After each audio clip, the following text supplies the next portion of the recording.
It is with a heavy heart that I must say, rest in peace, Sam Neill. I can't believe it. Like, I just got through doing dishes. I hopped online to see what's going on before I go to bed, and I read this. This man was such a good actor. Like, this dude, has been in hundreds of projects and stuff. Who was born in Ireland but held that of like international citizenship from Ireland, New Zealand, and that of like Australia. And he was a New Zealand actor, which I never knew. I always assumed maybe he was British or something like that, but I never knew he was from like, Ireland. And so, like, the very first thing I've ever seen this man in was Jurassic Park. Like, that dude played a character in that movie. He played such an awesome character in that movie.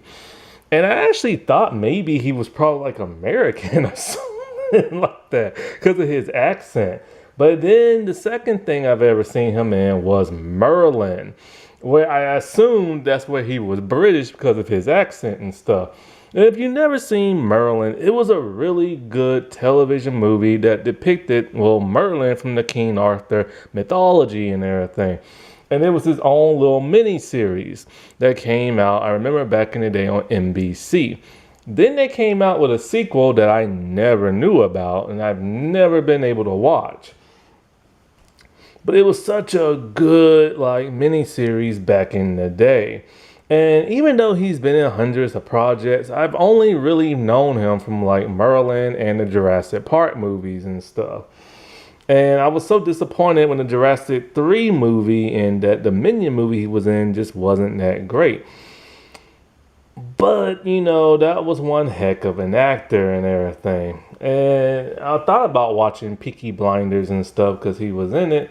Now I wish I would have seen it and stuff. But may that man rest in peace. I remember he had blood cancer back in the day. But they said when he died, there was no cancer in his body. But once again, may he rest in peace.